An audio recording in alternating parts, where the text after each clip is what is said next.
So recently we had some press go out that had some information in it that wasn't incorrect. It was not incorrect information. It was actually from our slide deck. And on our slide deck, we had looked at what our staffing ratios were and then what recommended ratios were, either by ed code or by like CSBA, and also our own comparisons that we did between similar districts. So there was information that went out in the Pajaronian that made it maybe sound like some people interpreted it that we were already made the decision to increase class size. So we did not make that decision, nor will we make that decision. That's a negotiated item, and we won't do that. I want to thank Todd because he was stellar. He did reach out to us prior to printing that article. The information he printed was not inaccurate. It was right in our presentations and said that. And we didn't respond to Todd in time to say, oh, no, it's this. So there was no like ill intent at all. And Todd was so wonderful to actually do a redaction today to just say, hey, that wasn't accurate. They're not looking at reducing that. So if you hear that, because it caused a little bit of a stir with teachers, we are not looking to do that, and this group is not responsible to do that. That is something that happens at the negotiations table, and the district has no interest in approaching our budget reductions by doing anything with class size. So just want to rest assured. Okay? So we are going to skip all of the fun stuff by popular demand. And now that we really know what our task is today, we're going to start off by some information requests from the last meeting. One of the information requests. So while looking at our benefits package here at the district, I know everyone here has probably heard about the amazing benefits that we offer. I really do believe, based on what I'm hearing, not only from our insurance GPA, but within my network of colleagues at other districts, that I believe we have the best benefits package in the entire Bay Area, probably actually in the entire state. So I think that is phenomenal. I'll be going over the next 3 slides. The way I have this formatted is I have first a comparison of our benefits to all of the other districts within our county, County. And then the third slide is looking at some districts nearby in Monterey County and Oglala Hills in Santa Clara County. What I did, because benefits do vary wildly between districts, is I tried to compare like to like. So what I did was I'm looking at both certificated and classified. I'm looking at each district's top tier health plan. So for most districts, that's going to be their PPO or their HMO plan. And to keep it like to like, I'm looking at the family plan, broken out as if the employee was a full-time 12-month employee, looking at the monthly employee paid premium. What that means is that is the amount that comes directly out of the employee's paycheck each month. So it comes out of their gross pay. So looking at this list, we have PV at the very top. So we can see that our top tier plan is the Blue Shield PPO.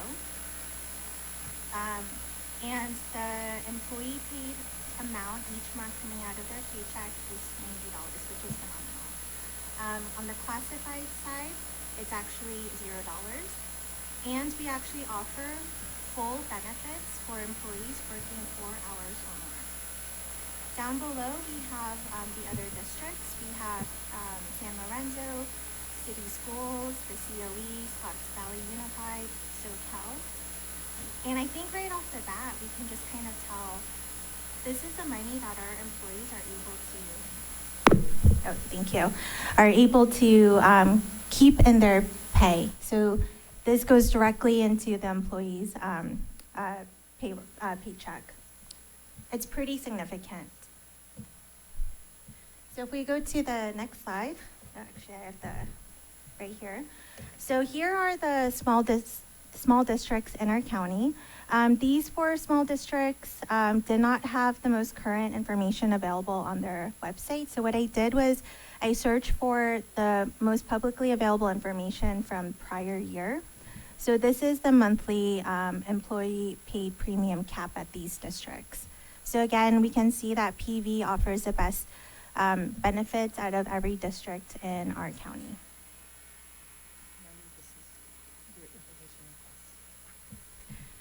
And then this final slide, what I did was I expanded the comparison to districts both in North Monterey County and then over the hill in Santa Clara. I compared a combination of LCFF funded districts like ours. LCFF, of course, is the bread and butter of how we're funded. What that means is for each student, the state guarantees a certain level of funding. The 2 districts highlighted in yellow, San Jose Unified and Palo Alto Unified, they are what's considered basic aid, or you might have heard the term excess tax or locally funded, community funded. There's lots of different names for these districts. What sets these districts apart is they receive more property taxes because of the value of the homes in their district, and it actually exceeds the guaranteed amount from the state. So what that means is they receive money above and beyond the per pupil funding, and they're able to keep that in their district. The reason I wanted to include those districts is to show even in those districts that receive more per pupil than LCFF funded districts, we are still able to maintain the best employee benefits package. So I think that's pretty amazing. Any questions before we move on to the second info request? Yes.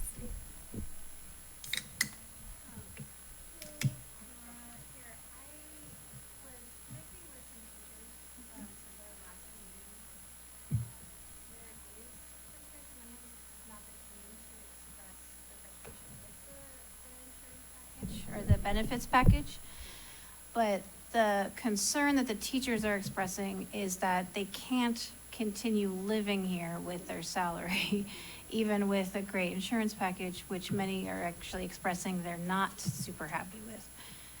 So I know I don't have a solution here. I know it's not our job to do that, but I did promise that I'd raise that. Yeah. I do want to tell the team real quick that we are having problems with live streaming right now. So we're recording this and it will end up getting up and we're trying to work on the problem. I just wanted to let everyone know that that was happening. Yeah.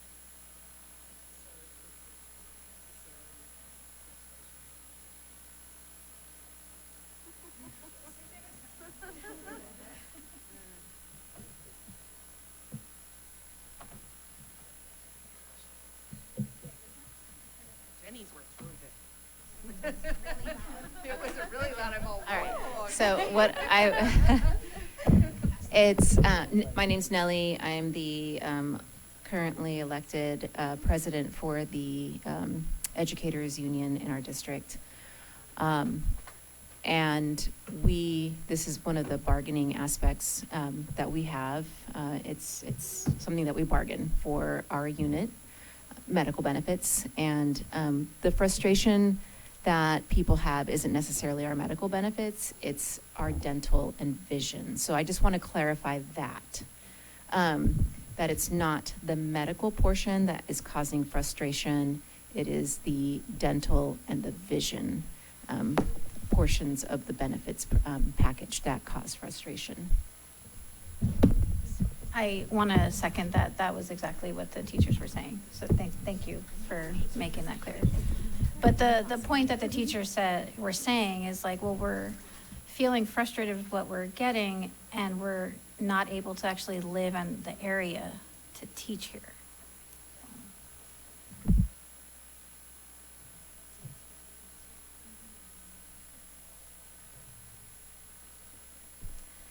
And the second info request that we received was the last 5 years of utility expenditures, which and please correct me if I'm interpreting this incorrectly. But the way I interpreted this was to have a good understanding of how we project our utilities, how we budget, and to kind of see examples of how that looks at the different interim periods.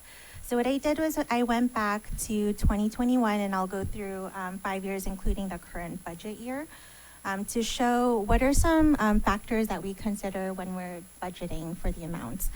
So I'm starting back in 2021.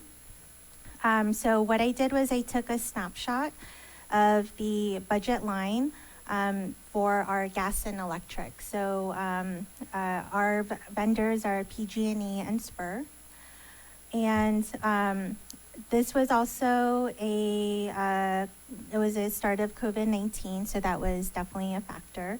So we can see during the different budget periods, it stayed at about $2.2 million, and the actual amount when we closed out the year came in at 1.9 million. So that variance typically, what I've seen with utilities is typically between a 2 to 5% variance is considered within the normal range. So we can see that this year there was a variance, and that was likely due to the school closures and saving on PG&E and gas. Some of the other factors that we take into account are projected increases to the electric and gas rates. So when we create the adopted budget, we are typically creating that in April, May of the prior year. So in this year, in 2021, the adopted budget was created by May of 2020. And that's typically right around when we start to hear projected rates. And those rates can change throughout the year. So that can also account for some variances. So we can see in 21-22, the actuals actually came in higher than what was initially budgeted. And I imagine that's because that's when business was starting to return to normal. Schools were probably starting to reopen. I wasn't here at that time, but my assumption is when it was initially budgeted, it was budgeted without possibly knowing kind of what the rest of the year was going to look like. In 22-23, we can see that the actuals came in, sorry, I can't see, about 2.8% higher than the prior period estimated actuals. But it did come in significantly higher than when it was initially budgeted. Again, I'm assuming that because this was a year with a lot of change, this was also the year that we had, I believe, some wildfires, some flooding in our district, which I'm sure impacted what happens. So this was the most recent prior year, 23-24. So in this year, we did come in above the norm at 7%, under the last budget revision at estimated actuals. This was an interesting year because this was the first year that we were implementing a lot of new energy management project upgrades through phase 1 and phase 2 of the Climate Tech project. So those projects included new LED lighting at most of our sites, upgraded thermostats, including here at the DO, HVAC upgrades at many of our sites, and more. PG&E rates were also initially projected to be increasing up to 16%. They actually came in a little lower, closer to 12%. And then a portion of that increase was actually offset by those energy projects. So that's a really great sign. We will continue to see those offset savings for the duration of the lifespan of these projects, which is great. So if we go actually back to the prior year, we can kind of see where we ended, close to 3.2 million in actuals. And we can see even with that 12% rate increase, it didn't come in that much higher, so that was a great sign. So this year, we haven't presented first interim to board yet. That will be tomorrow. But we can see we're projecting a little bit more on the lower side. And the reason for that is because the rate increase has steadied out a little bit. So we're expecting a 1.6% increase in 2025. And also the solar projects at Calabasas and here at the district office is slated to be completed in the early part of next year. So we are expecting to see savings from those projects as well. The actual amount is yet to be known. We're hearing estimates of possibly between 300 to 400,000. So that will be pretty significant. Okay, any questions on the utilities? Thank you.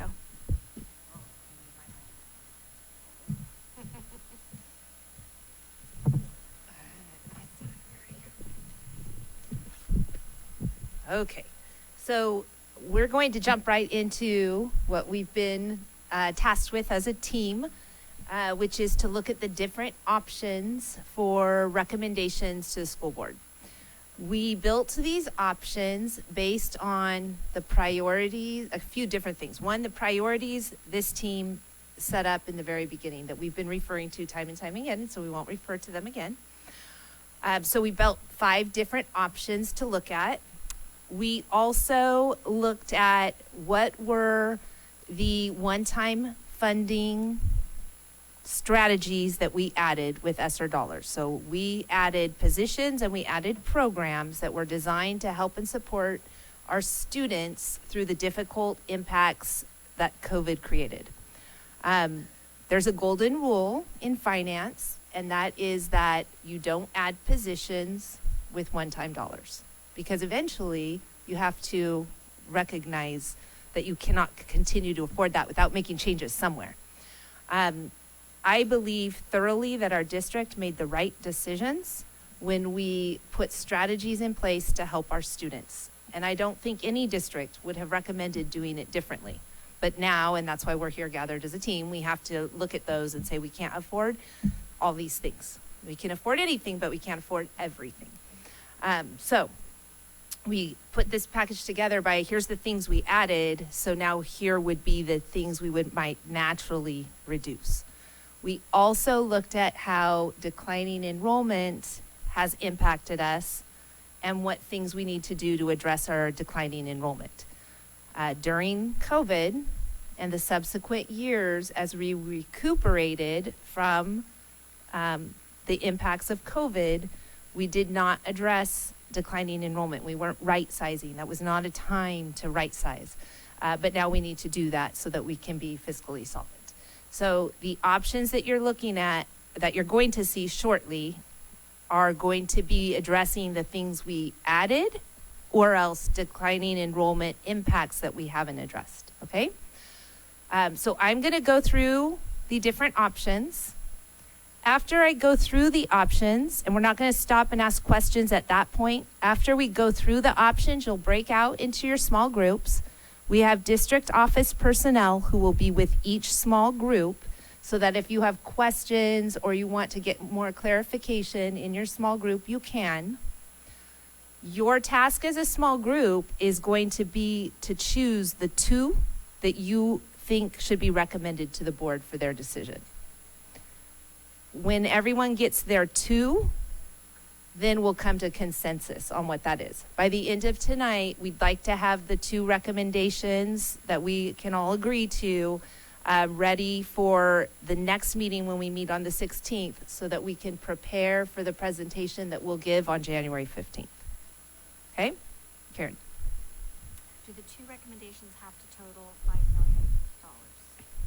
No, you're going to see that there's a little bit of a difference. What the recommendations can't do is go less than that, because we really do need to reduce by at least $5 million. But we do have some recommendations where you might want to consider a greater amount. I don't know. We just put together some options. Okay? All right. So here we go. Well, with that, I do want to say this. These are very hard decisions, and I opened that in the beginning. These are very, very hard decisions to make. They impact people, they impact our community. So one thing that was important to all of us as we looked at this is how can we help people to retain positions? What can we do? What can we offer, and what things can we do? And so we've done a lot of research to see what we're looking at so that we can make those determinations. So when you look at positions, we feel pretty confident that we can address reductions through attrition. So we're going to look at how now. First of all, I want to call attention to district office reductions that were made this year. So the district office had selected at the beginning of the year not to rehire a supervisor of transportation when that position was unfilled. We also didn't rehire a classified technology position. We have a coordinator of counseling position. That person moved into a different position this year, and we closed that position. We did the same with an admin secretary too. That happened this year in our district office. A person took another position within our district, and we are closing that position. We have 3 full-time equivalents of parent educational specialists that we replaced in a different area, consolidating them down to only 2 positions. And then we have a secretary in SELPA that we collapsed, as well as a coordinator in EL services. So those positions are all ones that this year, as they became open for different reasons, we closed them. So there's already a savings for this year, and dollars that we save this year are like more for next year. So those were some things we were able to do by just being strategic. We also took a look, like if we are looking at positions that we hired and that we added during the COVID time, what impacts will that have for our teaching staff? We love our teaching staff. We don't want anyone to lose positions. We do have 45, and I hate the title of this. This is just what the legal title is unqualified classroom teachers. What that means is those are teachers who are not fully credentialed. They're working, maybe they're working towards a credential. Sometimes they're people who are like, I might try teaching while I work towards this other thing. In fact, I talked to a teacher who's doing that and is working to own his own restaurant. That's really what he wants to do, and right now has a love of teaching, but has other goals, and doesn't have the full qualifications. We love these teachers. They help us. They help us with positions that we need to fill. However, these teachers are always, because of their qualifications, working on a temporary contract. They're not guaranteed employment the following year, and they know this. So that's kind of a good understanding to have, as opposed to if I'm a third-year teacher, I'm thinking I'm going to come back. Okay, so we have 45 of those teachers. That exceeds the number of teachers that we would be looking at that we hired during the COVID times. We have 13 intern teachers. Intern teachers are teachers who are actively working to complete their credential. They're enrolled in classes, and they also are not guaranteed that employment for next year. It's contingent upon their ability to complete the classes, but it's also contingent upon if we still have a position available. So there is that understanding that they may not return the next year. And then we have 22 potential retirements. This does not mean people are going to retire, that 22 people are going to retire, but it does mean that in our district we have 22 people who have the right age to retire and the right number of service years to retire, so that they would retire with their full salary in place. Okay, so knowing this at least gives me solace, because I know we have places for, if we are right sizing, that teachers will have a position. It doesn't mean they're going to have the position they have right now, but they would have a position in PVUSD. Can I ask a question Of these positions, do we know how many of them are like the impact of losing them, I guess? Like, What do you, I'm not sure. so I put in like kind of cold terms, or like, are they being used / needed? Like, what is the impact on the students if we lost these positions? There would not be an impact because we would be able to fill positions with our current employees. Yeah. Okay. We also wanted to look, so that's certificated, that's talking teachers. We also wanted to look on our classified side. We added many positions in the social emotional health realm from classified, also some from certificated, and we're going to talk about that. And so we had concerns like, okay, if we hired all these different positions in mental health, where do we help people to continue employment, if not with us, in other places? And so we did reach out to our nonprofit partnerships as well as county behavioral health and some other entities that do hire clinicians. There's a huge need in our county. There's actually a shortage in those different places. And so we feel assured in those conversations that if we reduce any of those positions, that there are positions available in this county, actually in this town, for people. And we would make the commitment to working with people towards a next step. So we'll take a look at that. So there is a high need for mental health clinicians across Santa Cruz and Monterey County through nonprofit organizations and county behavioral health. Additionally, we have counselors that were added and are funded through one-time ESSER dollars, and those are certificated positions. But counseling, just as we've seen an increase in need for counseling services, counseling is a need.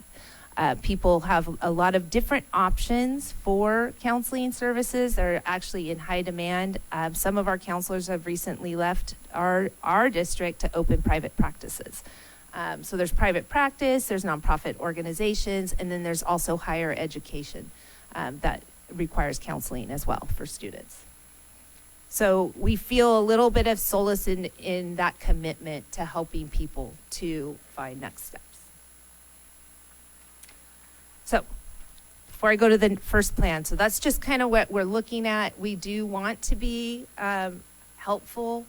These are hard decisions, but they are decisions, like we said, we need to make these decisions so that we can be fiscally solvent. All right, so this is Plan A. In Plan A, we look at a total of $5,050,000. The approach in Plan A is what we're calling a right-sizing approach. This approach would be right-sizing based on our declining enrollment.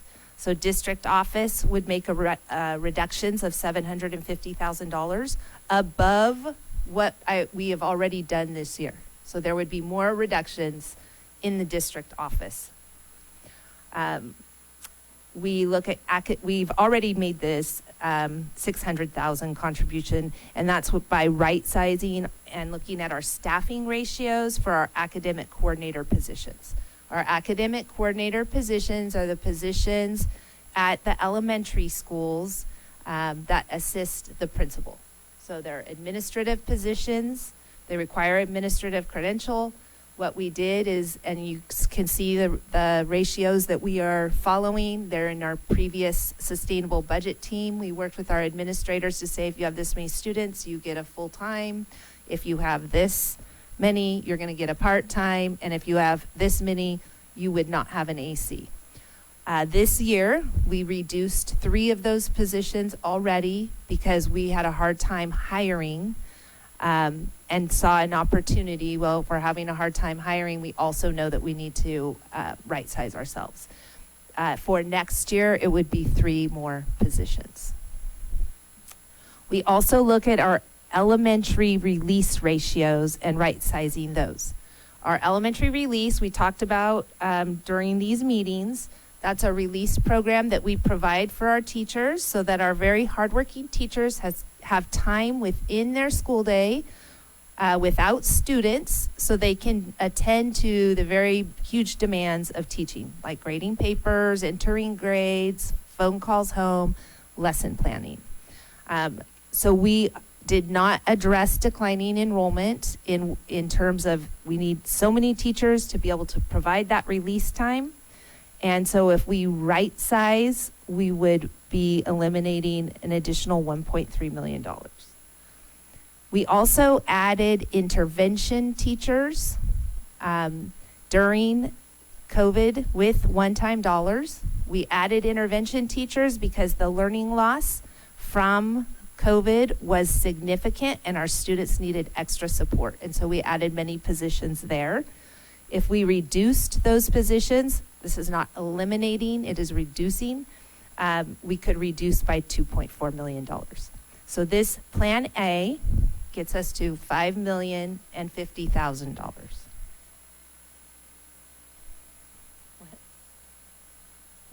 Let me get through them, and then what we'll do is we'll talk about it in our small groups, and then I'll come over to you. Unless you want them for the record. Can I get through all of them, and then we can go back, just to make sure we end up pacing ourselves? Okay, thanks so. Plan B is a reduction in the programs that are completely funded by one-time monies. So it'd be just looking at those, saying, okay, that we're not doing anything else except addressing those programs completely with one-time dollars, not any kind of right sizing.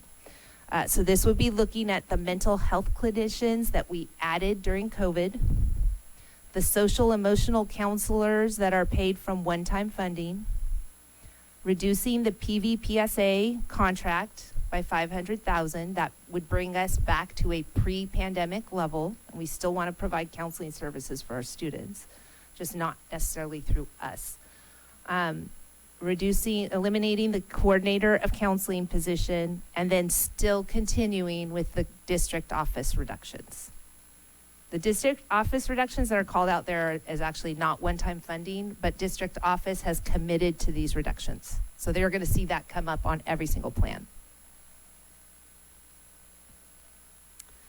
Option C is what we call a combination plan.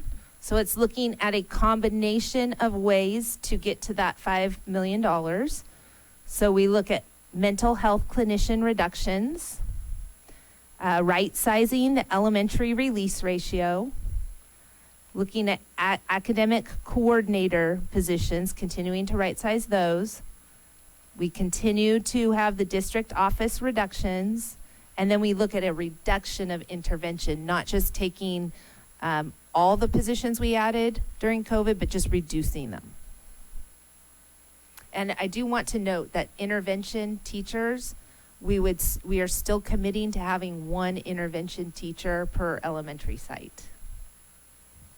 Yeah, so that doesn't just, we're not ever in any of these plans do we just take all of the intervention teachers. We are leaving intervention in place at all of our sites, one intervention teacher. Option D looks at our social emotional counselors, our mental health clinicians, and right sizing elementary release time. Not noted on there is this does include continuing the reduction of district office. That's, again, that is not going away. That's staying in place. So just kind of know that. And option E, this plan goes for the gusto. We put this in here because we wanted to have kind of a call out to here's all the things that we added. We've talked about our reductions needing the same team, well, maybe not the same team, but the same format happening again next year, because we will still have next year another $5 million. However, the dollars we trim now would reduce what we trim next year. So sometimes districts do like a rip off the Band-Aid approach, do it all at one time. So we put this up here in case anyone had questions about what that would look like. So you notice a larger reduction number of 8.8 million. That would reduce the level of reductions in the next year, likely to reduce the level. Sometimes things happen that you can't anticipate yet. So I don't want to make guarantees, but that's what we would think would happen. So in option E, we have the district office reductions, right sizing the elementary release ratios, intervention reductions, all still leaving one intact for each site. Mental health reduction, and we have 4.4 million because that would be eliminating everything that was added for mental health with the one-time funding. And that's what boosts that number. So those are our options. I know Nellie has some questions. And then after that, we're going to break into our small groups so you can have some small group, not some, you can have a lot of small group. We're leaving most of tonight for small group discussion and then come back for the consensus piece. Okay, Nellie. Jenny might need to answer as well. So the first question I have is, what is the average cost that you're using for the teachers that you're speaking of, like elementary release or any intervention? What is the average cost for each one? So typically for budgeting purposes, we look at kind of the factors that are going into what the hiring is looking like. So right now, what we're seeing is more teachers starting at not on the first step, they're coming in maybe a little bit higher. So right now we're budgeting averaging around 120,000, including all of the statutories. All statutories, okay. Yes. Mm-hmm. And so just for people watching that don't understand that, it doesn't mean that the employee is receiving $120,000 a year in salary. That is probably a salary of like $60-something thousand. That's what they're taking home for the year. And then that is their health plan, which is inclusive of medical and dental, retirement, so STRS or PERS, whatever they chose to, what they pay into, and taxes. So just for the public to understand that, thank you, because that helps me then do the math on like how many positions is that. And so our counselors, while their salary schedule is based actually off of the teacher salary schedule, they just work more days. Are you also using the same, or is that the average amount that you're even using for these social emotional counselors? What is the cost? So for the social emotional counselors, what I did was I took an average of the current payroll that we have in our system. So the current staff that we have and their placement on the salary schedules. I don't know the exact amount off the top of my head, but I can get that to you. Okay, great. And how many mental health clinicians does the district have employed?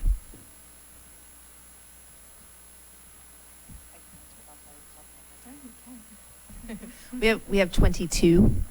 But there are 15 for, we have 15. Okay. 7 of those are special education and 8 are general education. Okay. We have 22 social emotional counselors. That was probably going to be your next questions. Yes. Since their salary was based on, or this amount is based on their average, it's based on the payroll, how many SEs do we have, counselors? 22. Mm-hmm. Okay. And so we have 16 elementary sites. Where are the other? Our social emotional counselors are at all K-12. So they're split part-time between each elementary. So they have a share, 2 sites. Then we have 2 per middle school. And then the rest are dispersed through our high schools, a little bit different at each high school based on the size of the high school, because Watsonville is much bigger. Okay. And then in one of your options, sorry, I didn't, yeah.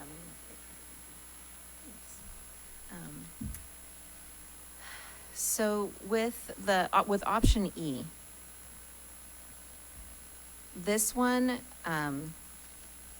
while it looks like this super reduction, you have this little caveat of this option would likely reduce the level of reductions in phase 3. That word likely is scary and untrustworthy. I agree, Nellie, but we don't want to make guarantees for a Yeah, fiscal year we're not I in. understand. Yeah. So, yeah. I'm just saying that out loud. I know. And then because I heard you say when you were as you began to present that you've made, and I acknowledge you have made some positions adjustments, and I think that's great. Because there does need to be up in if we're top heavy. So for option C, the combination plan. So you had stated that these numbers, so some of these numbers were items they're on top of. So our academic coordinators are already, you have been right-sizing them. And so are you going to continue? You haven't all the way? We have, on the Plan A, I kind of explained, we could not hire 3 positions this year. And so we just held them. We didn't, I wasn't going to pull teachers from classrooms, and that's usually where those positions come from or get filled by. And so as we delved into our right-sizing plan for management, we set the staffing ratios for how we would be staffing our schools, all of our schools, in terms of management. And so our staffing ratios, which are in a previous sustainable budget team, we're following those. So this year, we didn't hire 3. Next year, it will be an additional 3 for a total of 6 over 2 years. And then PVPSA, contract reduction. So our district contributes $1.8 million to PVPSA. And I see that you're only willing to reduce $500,000 of that. Yeah, the reason for that is that if we are not having mental health clinicians, we do need to have counseling services for our students. We think, we leave options open, that us supervising mental health clinicians as educators is a challenge. And that we added that during COVID when the needs were so great and it was hard to get those services. And so in this look, it returns that service to the people who are most skilled for overseeing that. And so we only reduce it by that 500,000, bringing us back to the 2019 level of service, because we have seen our needs lessen for our students as we've gone through the years of COVID. So that's the rationale there. Okay. And so when a student is referred to PVPSA, it's because there has been a need, an identified need, greater need for counseling services which our mental health clinicians in our district can do, but now they also go to PVPSA. But a social emotional counselor could also lay some foundational social emotional groundwork for our students. And we are looking at potentially reducing various counseling positions and also a reduction to PVPSA in cost. And where are our students going to receive that social emotional guidance when you're taking those people away from them at school sites? They're a valuable resource, not only for the teachers and the student, but the parents. Yeah. I completely hear you. And what we did on our options, like I spoke of at the very beginning, is we tried to align reduction recommendations to the prioritization that the SPT came up Mhm. with. And the prioritization ended up with mental health down lower. So that's what we did. I hear you, and I think it goes back again to we can do anything, but we Mhm. can't do everything. And we do have to, there is no way to get away from making $5 million in reductions this year and continue to be fiscally solvent. Okay. And then there's one other question that we had asked as the PVFT to Human Resources. It wasn't here at this table, but it was, what is the cost of this district no longer continuing with the Save the Music agreement? We have amazing music teachers in our district because of it, but again, Save the Music does not provide money and never has for the teacher that is teaching music. They've only ever just provided instruments to a school site. But there are aspects of that agreement with that program that are overwhelming for the music teacher, and it is untenable, really. So I'm curious how much that would cost the district to just separate from that contract. And I know it's going to be a cost as opposed to a savings. Yeah, But- we are exploring that. What we've been told by the company is that they wouldn't not honor us severing the contract, but we're still having discussions about that. Okay. Yeah, and I believe that our Save the Music teachers are also offering release time at some of our And- schools.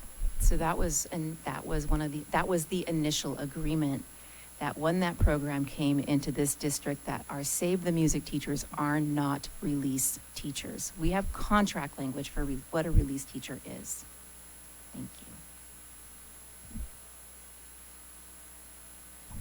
Okay, can you just remind me what the ratio for the AC, like, because I know we discussed it, it was a recommendation from the budget person who came in and presented.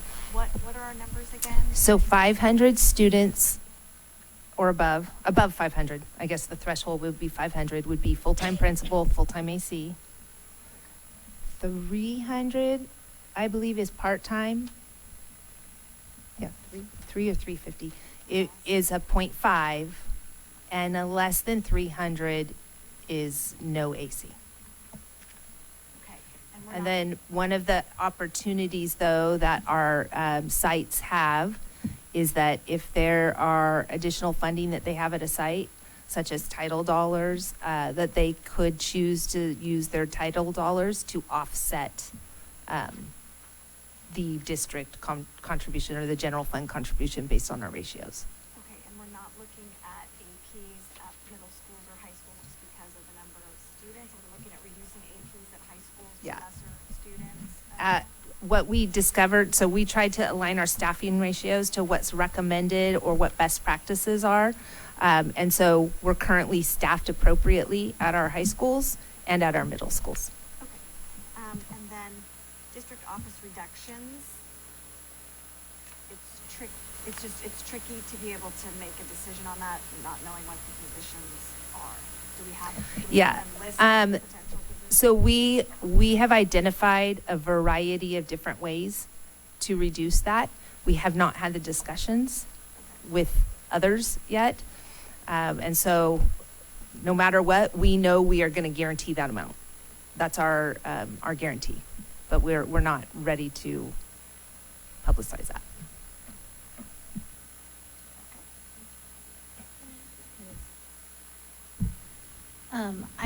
I know we went over it, but I was asked to ask again about our teachers on special assignment. Does anybody remember how much? we're Yeah, spending on we do have, I think, 18 teachers on special assignment.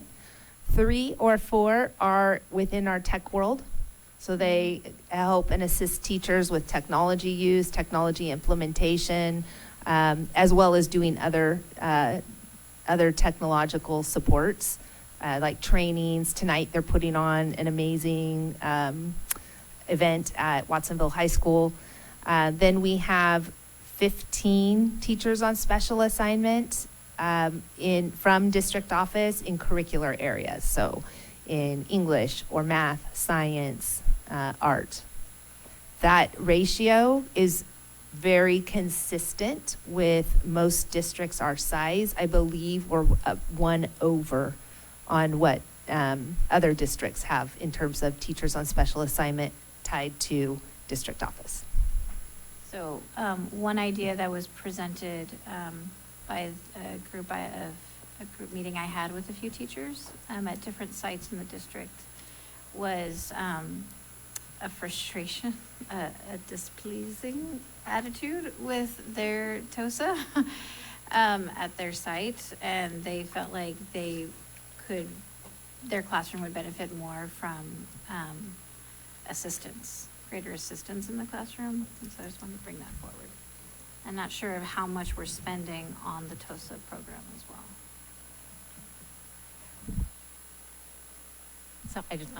So TOSA's, teachers on special assignment, they make what they would be making if they worked in the classroom. Okay, so that's not a pay increase. I just want to make sure that that's clear for the public, is that we're on the teacher's salary schedule and we make what we would be making if we were in the classroom. Yeah, just to clarify, TOSA is the lovingly called name for teacher on special assignment, and they are truly teachers who just do not have a roster set of students who are assisting other teachers in curriculum or coaching, those types of activities.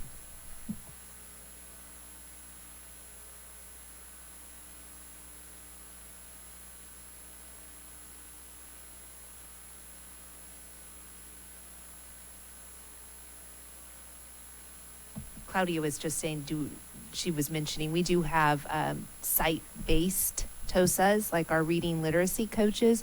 Those are grant-funded positions. The district received a grant because our students are underperforming in English language arts. And so that grant specifically calls for having literacy coaches at sites. And those are teachers on special assignment. Why we would not be engaging in talking about those positions and a reduction is because it's grant funded. So when the grant ends, those teachers will return back to the classroom unless they find other kind of job that they are interested in.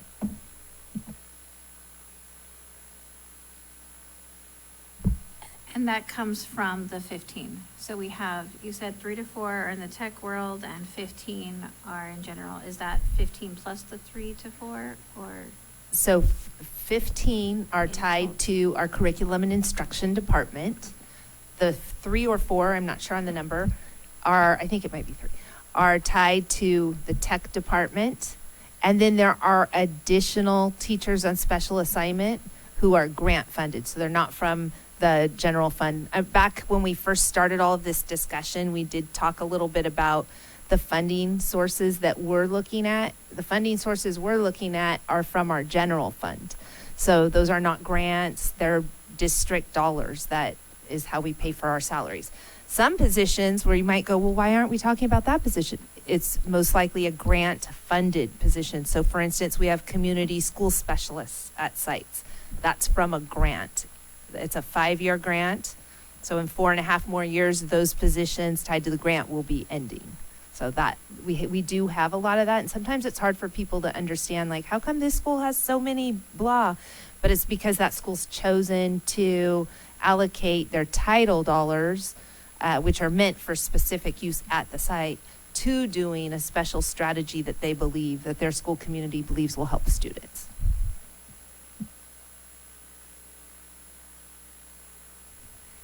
So I understand the need for the reduction in the 5 million. That's the priority right now. But at all of the meetings that we've had so far, we have had a lot further discussion on the big picture, right? Like what's going to happen after next year. So I'm just wondering, in our presentation and our recommendations to the board, are we only recommending around this 5 million? And then is there going to be another study like this next year for? So yes. So this year, we're just looking at this year's budget and what we need to do in preparation for next year. Well, I guess we're really looking at next year's budget. What are the reductions that we need to make to be fiscally solvent? But we know that we have another year that we'll go through that as well. And we will probably engage in this same process, but because we want to value and expand our community input to reach, more people, we'll probably just have the whole application process, do everything the same from start to finish. And the board is aware of that.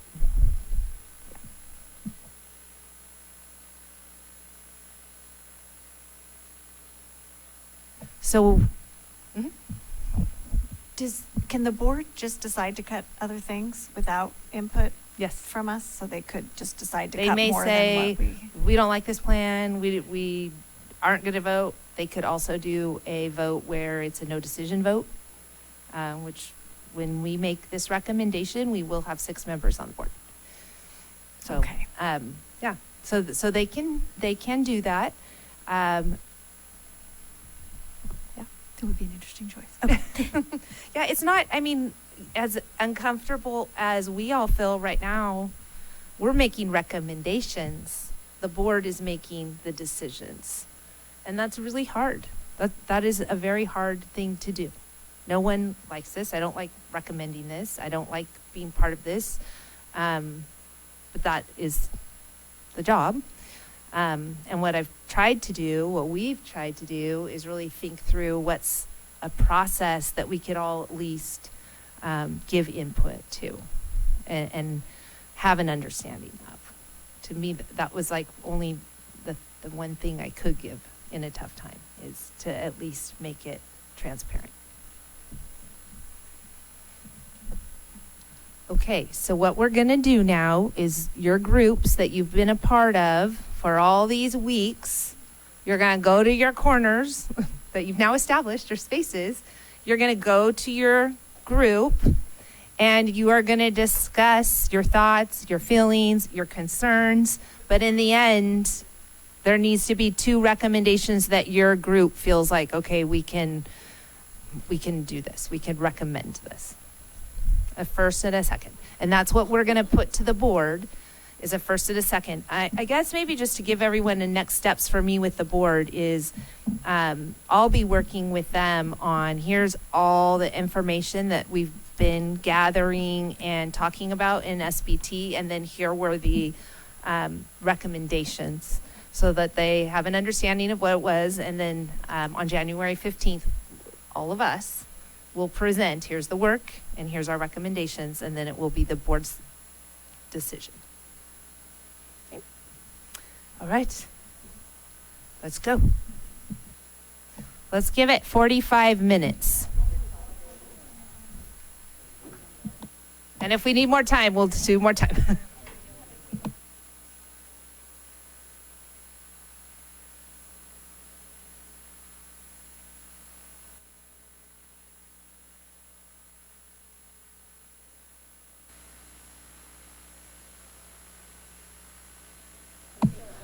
Okay, it is almost 7:46. Oh, 7:46 now. We're 1 minute late. All right. So everyone was able to have a lengthy discussion about the different options. And I think we had some thinking around maybe some changes that might be good changes that we can do and a better approach.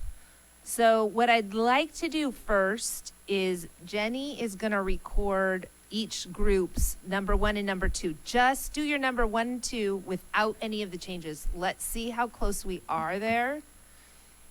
And then we can talk about, okay, we can accept this piece, but we want this part changed, okay? Because we may have, I already know of 2 groups that have the same recommendations. Okay, so let's start with Katie's group. All right, so just sharing the options, option B and option E. Okay, B and E. And let's go to Karen's group.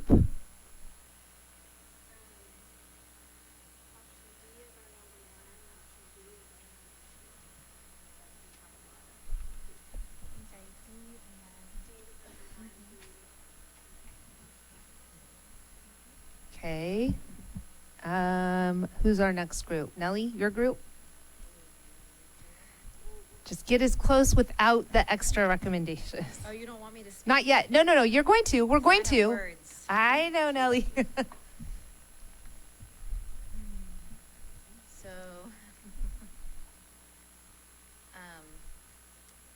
option, so Plan B, although we want to make it incredibly clear that it's also very misleading, and there needs to be changes made. Okay, so we'll go to those. Don't worry. Okay? We have another group Start who's turning saying. purple because I'm really holding it back. Thank you. Not for holding it back. Thank you for being here. And C, but with also a lot of Same. Yeah. Okay. So a B and a C. So it looks like B is a popular option at the moment. Okay, and then who's our last group? Who's the representative? Is that your group? All right. Nora? Okay, B and D. B and D. We also have strong recommendations for changes as well. Okay, so it looks like B would be the first recommendation. However, everyone has said with changes. So we can look at those changes. So B, and then our next recommendation would be D. However, I believe I also heard with recommendations. So we're going to take the other things off the table for now. And we're just going to talk about, okay, what are the recommended changes in B that we could accommodate? Okay, Karen. Okay, so we want 600,000 added to it for AC, since we were told that AC reductions are happening no matter what, and we don't see that listed there, so that saves an additional $600,000. We also want to add elementary release time right sizing to option B, because it's not taking away release time from teachers, it's just right sizing the overstaffing at this point, which adds another 1.3 million in savings. So Option B, we want to add 600,000 for the AC reduction, because you had mentioned that that's happening Yeah, regardless. I think Jenny was working to update Okay, that. and then we wanted And to then add right size. the elementary release time right sizing to option B, because it's not taking away release time from anybody. It's just right sizing the issue, which gives us another 1.3 million in savings. And then it says social emotional counselor reductions, but what we were just told is that That's the 2.4 whole, million, yeah. that takes away all of them. So we actually want to keep that a true reduction and make that 1.2 million instead of 2.4 million. So that we're back to, then we have 11, 1.2. we're reducing it by half. Okay, okay. Right, removing the coordinator of counseling. Right, because that was Yeah. already That's taken off. Yeah. That's what Already. you're We saying. already, Okay. yeah. So if we do that, that takes us with option B, a savings of 5,700,000. It should. Okay. Are we just discussing one option Does at a anyone time? have a disagreement with that approach? Would everyone still, so everyone's number one was B. If we change number one in the way that Karen just said, is everyone amenable to that? So that means we keep half of our social emotional counselors intact. We add in ACs, which should have been in there because that's gonna be in there anyway. We right size the elementary release. And that brings us to 5.7. We take off the And we take off the 150,000 coordinator, because that was counselor already coordinator. pulled Yeah, out. because that was already pulled out. Yeah. Okay, anyone have a, like, no, that, we will not accept B with those changes? Okay. Instead of, since we're at 5.7 million, just reduce the socio-emotional by 1 million instead of 1.2. Okay. just to give us a little bit more So that would support maybe there. be, 5.5 million. okay, so reduce social emotional by 1 million, just 1 million. That would take us to a savings of 5.5 Okay. million. By 1 million, okay, and that takes us to a saving of, okay, okay. Do you have a question on this? Yes, I have a question. What's the logic on your, I see the math logic. What's the number of people logic on that? So we said split, cut by half, and so I read 10 to 11. Currently, What? we have 22, so if we do by half, it would be 11. And if we do it a little more than half, I think then we end up maybe 12. Yeah. Speak to that as well. Yeah. So the title of this portion here is the reduction in programs funded by one-time monies. And the one-time monies came in because of COVID. Prior to 2019, or up to 2019, prior to the closure, we had 12 social emotional counselors in our district.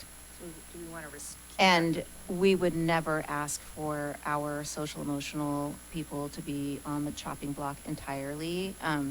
I know that this committee did not prioritize mental health for our students really high, because we all know that, yes, the academics are really important, but so is mental health for our students, and we have major behavior issues. So social emotional counselors are critical as a support at our sites. So it is, I don't think that cutting any kind of service that we employ directly in this district that helps our students is healthy. And when it comes to right-sizing positions like our intervention or even classroom, we already have a procedure in contract that that encompasses this, and we do that every April, and that is when the district is responsible for making sure their stuff is in order, and we have that ugly conversation with the people who are impacted. What this committee is doing is presenting to the board a footprint for layoffs. So I just want to make that clear. And we have, again, a process in our contract for displacements.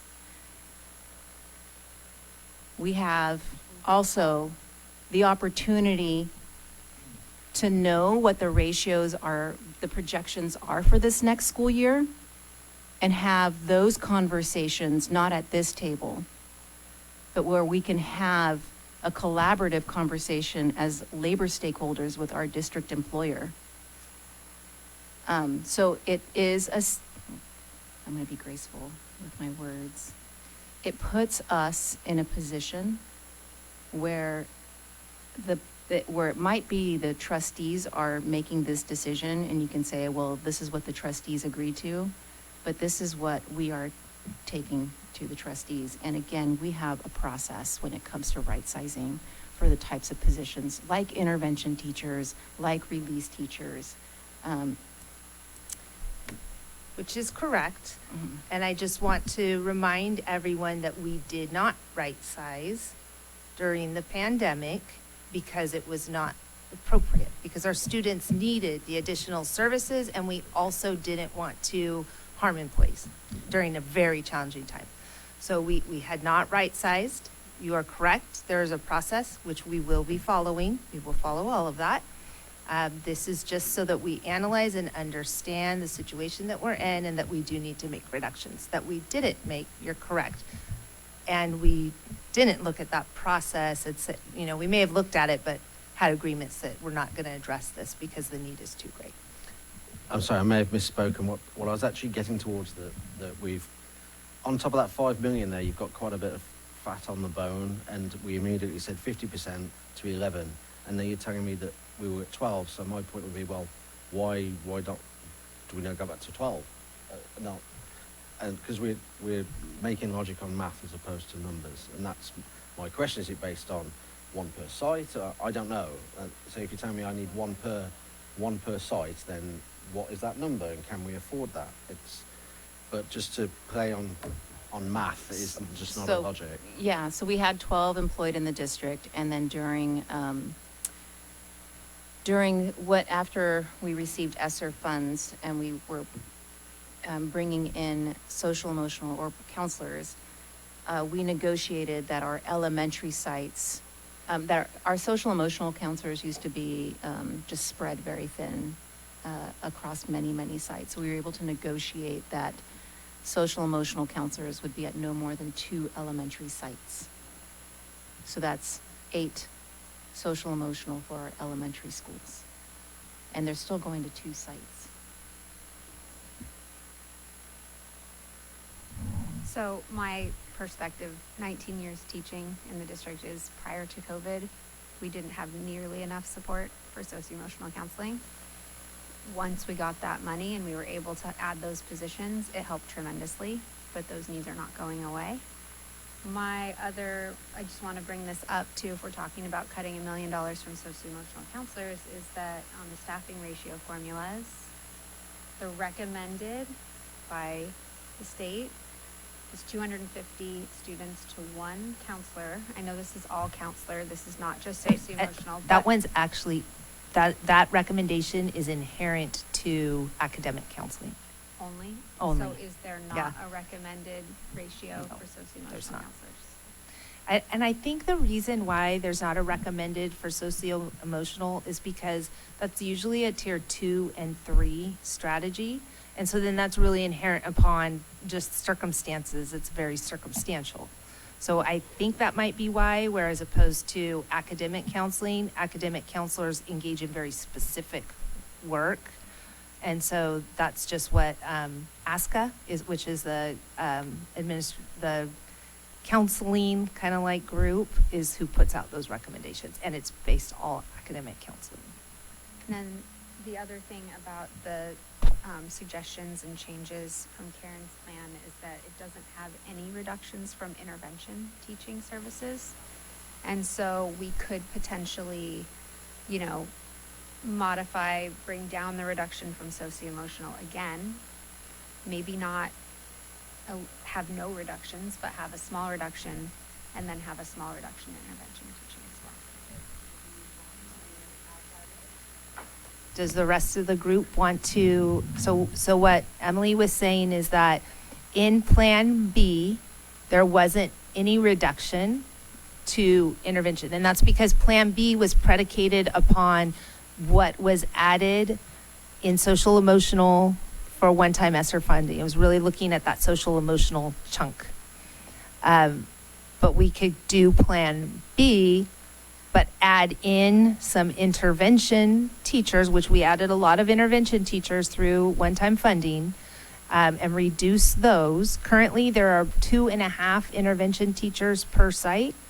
We could reduce that, not at yours, maybe at some. Our We numbers have, right now. the baseline is every site has at least 1.5. Okay. Some sites have more than that, but every site has at least 1.5. So we can look at reducing that and then allowing for more social emotional counselors. That could be something. So I have a question on that. The intervention is purely brought in to improve an academic standard, is that correct? Yes, intervention was brought in, intervention teachers were brought in to give assistance to students who are not able to access the core curriculum in either math or reading or others. Usually it's typically math and reading. We spoke as this is a group, and please chime in group if I've missed anything, but there was a question over, is there any data to support the success of the intervention teaching? And the reason we asked that is our number one as a Greek group was, the academic performance of our students. Now, I would have to personally question quite firmly taking that away when 1 in 4 or 1 in 5 students in this district don't make the grade for math or English language. Those are sort of group initial thoughts. Yeah. Yeah, to echo what he's So- saying is we felt really strongly we should not make reductions to intervention support. So I'm going sorry. to speak to the data question that was asked. Our data has not shown great improvement. In fact, we're in district assistance. It's hard. This is a very challenging time in education to be able to say, like, we should be seeing great improvement from intervention, because what we may have seen is even more reduction if we didn't have that. So it's kind of hard to tell that because of the impacts from COVID. But current data doesn't really show big. But that's an average data, yes. That's not teacher B has been working with student A on intervention, and actually student A as an individual has gone on leaps and bounds. That's not accounted for across the state average or the district average. Groups of students that intervention teachers have particularly worked with demonstrating growth?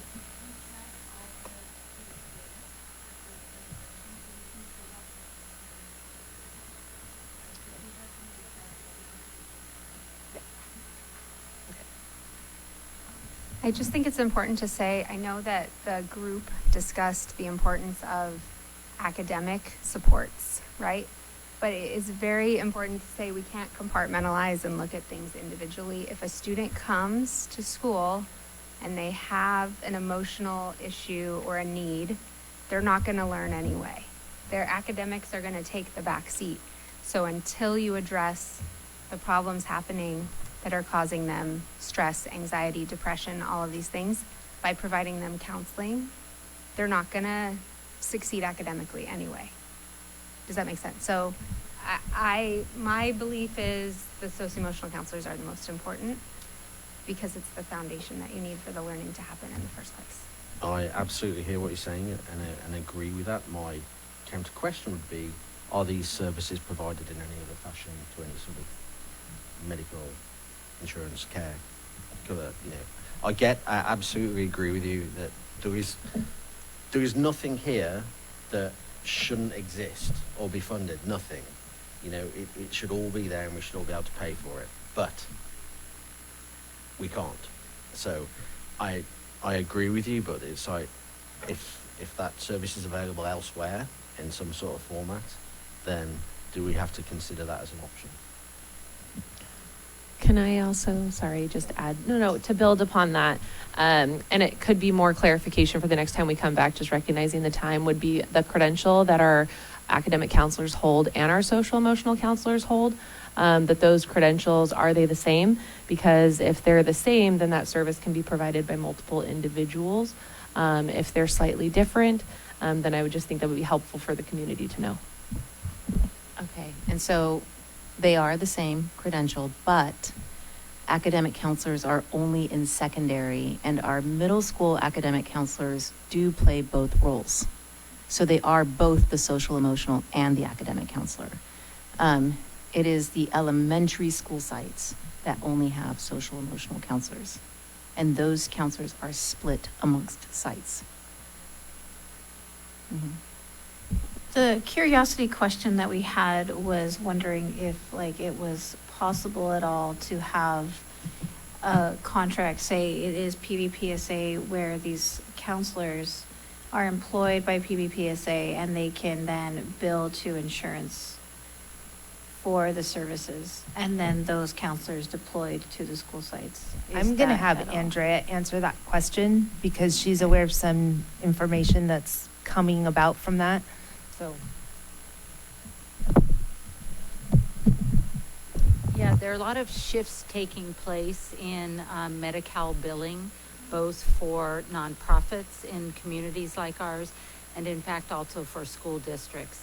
Nonprofits are all getting on board to understand how they can expand and bill for services increasingly, and we as a school district are receiving a grant to expand our readiness to become a biller for select staff positions and for select types of services that we can deliver to students.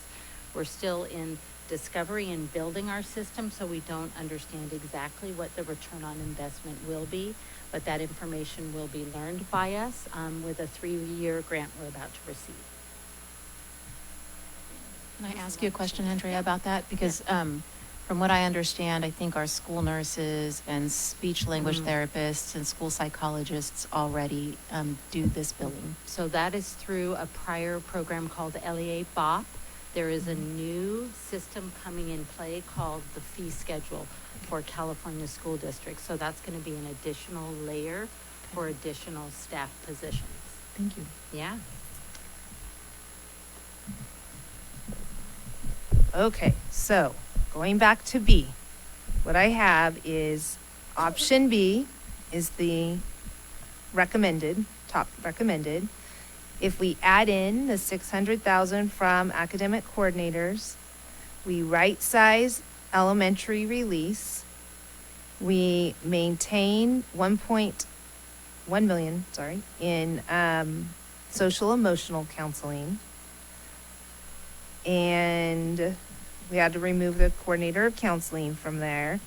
And our commitment is to return to pre-pandemic levels for social emotional counselors. And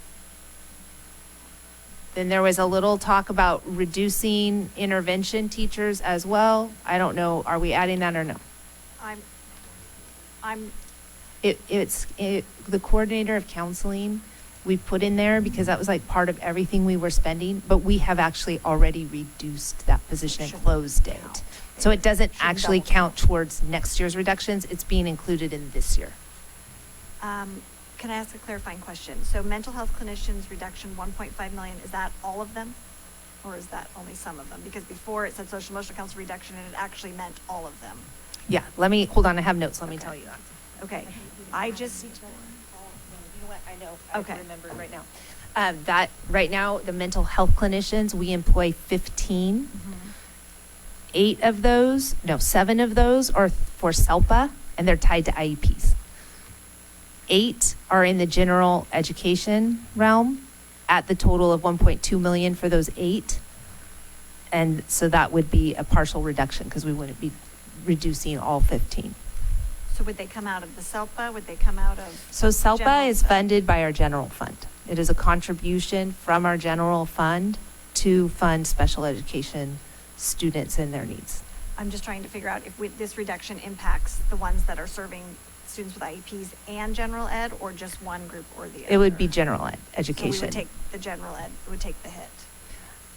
However, the special education, those are in place because they are tied to students with IEPs, but sometimes students with IEPs no longer need that service, or maybe someone else comes in, and there's nothing to preclude that those 8 couldn't also work with a general education. They don't have like a special, I'm a mental health clinician, special education. It's just that they are tied to the IEPs. So they could still provide supports to general education students.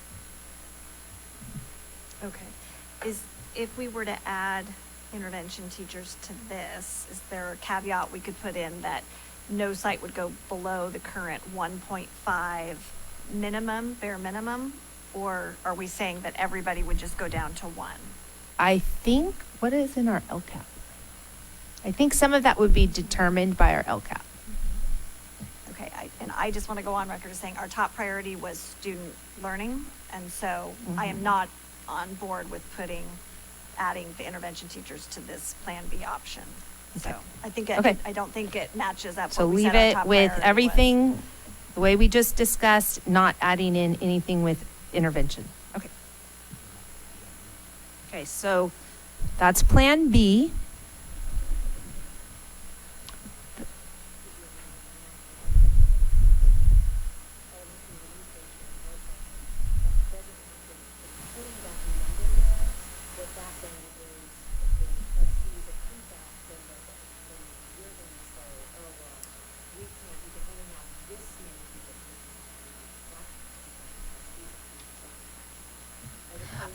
When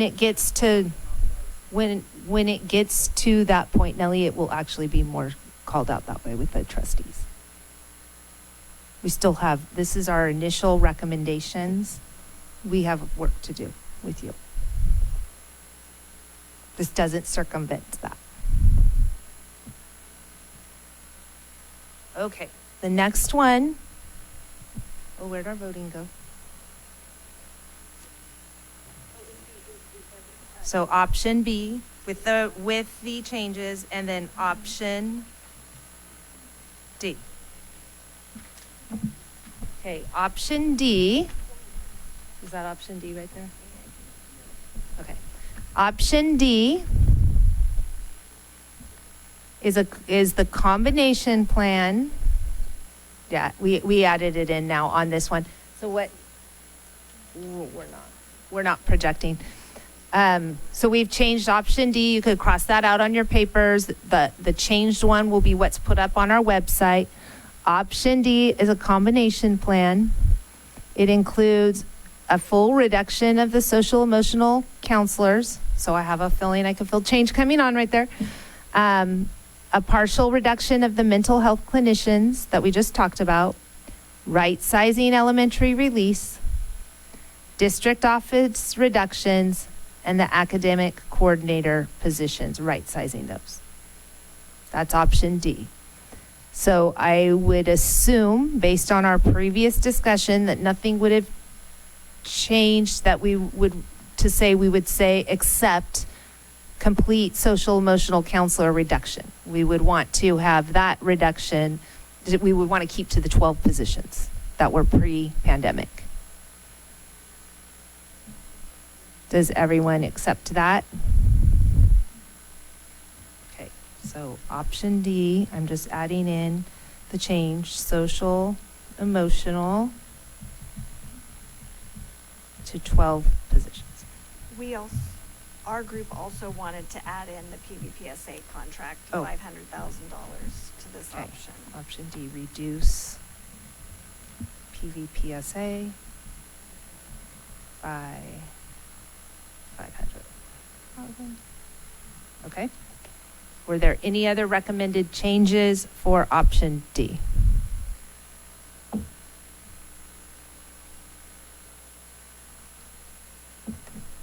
Okay. Yeah. So, what our next steps are is Jenny and I will prepare a PowerPoint presentation walking our Board of Education through the sustainable budget team, although they've been able to watch this because of how we've done it, as well as see all the information. We will have that presentation ready for the December 16th meeting that SBT has scheduled. We'll have our option B recommendation and our option D recommendation for the board for discussion.